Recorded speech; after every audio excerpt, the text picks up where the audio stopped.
Good afternoon and welcome back to Wojo's Greenhouse and Garden Center here in Ortonville. I'm George and I'm surrounded by hydrangea plants. This is one of the favorite shows I do each season, talking about the various types of hydrangeas and giving suggestions for how you can be successful with them. First one I'm going to talk about is the climbing hydrangea vine over here on the left side of the screen. These take several years to get established, but once they take off and go, they do very, very nicely. They have a suckering mechanism, so they will affix themselves to the side of a building, either wood or brick, and they have a very, very nice flower. They will go in sun or shade. Actually, they like shade a little bit better. Another variety of hydrangea goes by the lace leaf hydrangeas, or within the serrata grouping. This is one called Bluebird. It happens to be a pink bird because, again, the soil is such that if you want a pink bird, you leave it alone. If you want a bluebird, you have to add the soil acidifier to it.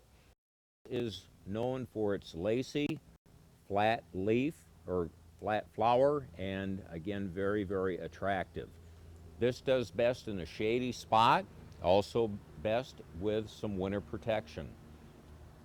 It has a tendency to lose its flower buds in the spring, so if we get a frosty night in April or May, you want to cover these to protect the flower buds. The next two that I have within the smooth hydrangea variety, first of all, the old-fashioned Annabelle. This is a younger plant. Normally these will get 3 to 4 feet tall with their nice white flowers about the size of a cantaloupe. This is the old-fashioned one that's been around for a long time, the smooth Annabelle hydrangea. Proven Winners has come up with a variety that's very similar but with improvement of larger flower, sturdier stems, and it's called Incrediball. So we have both the Annabelle and the Incrediball here at the store. They like the shade, but they will also go in a sunny spot.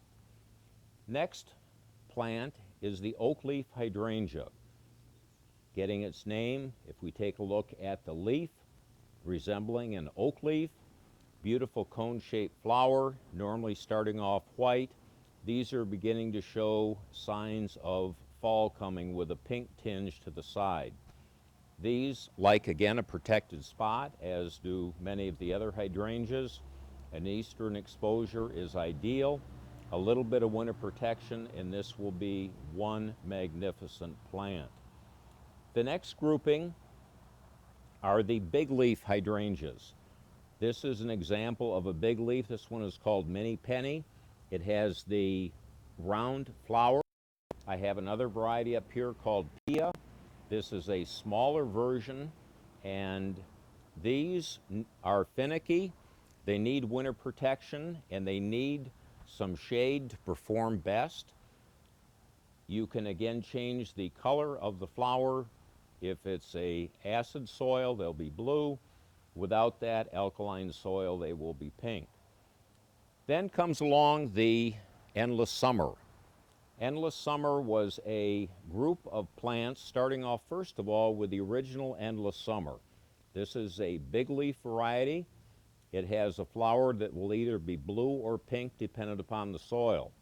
The second flower within the Endless Summer series was Blushing Bride. This is a predominant white flower with a slight tinge of either pink or blue dependent upon the soil type. And last in the Endless Summer series is Twist and Shout.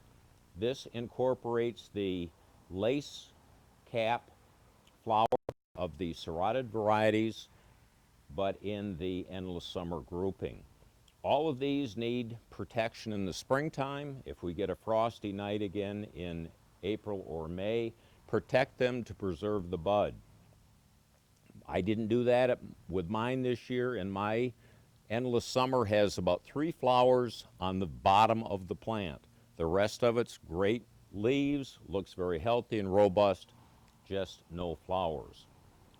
The next grouping of plants are the paniculata grouping of hydrangeas, or the PG hydrangeas. And some of the varieties we have are basically within the Proven Winner collection. This is a brand new one called Bobo. This stays 2 to 3 feet tall with a nice white cone-shaped flower. I have Little Lime. This is the little sister of Limelight. This gets 3 to 5 feet tall, lime green flower that will turn pink in the fall. In the back, I have Pinky Winky. This starts off with a white cone-shaped flower that starts getting pink down at the bottom. I have Vanilla Strawberry that starts off white and then gets a nice pink blush to it. And then what we see in this mass behind us are the Limelight hydrangeas, probably our most popular hydrangea and very easy to grow. These are what the flowers look like when they're dried. They make a wonderful dried flower for in the house. We also have the tree form of the hydrangeas. This happens to be Limelight. Over here I have Pinky Winky. I wanted to talk briefly about the aluminum sulfate to acidify the soil. If you've got Japanese beetles, either the Captain Jacks or the 8, and now with the beginning of August, we start having deer issues with the deer, the bucks rubbing their antlers on the trees, the vinyl tree guards, and or the repels all or the liquid fence. So this is our sampling of hydrangeas, a wonderful selection here at Wojo's. Come on over and see us. See you soon.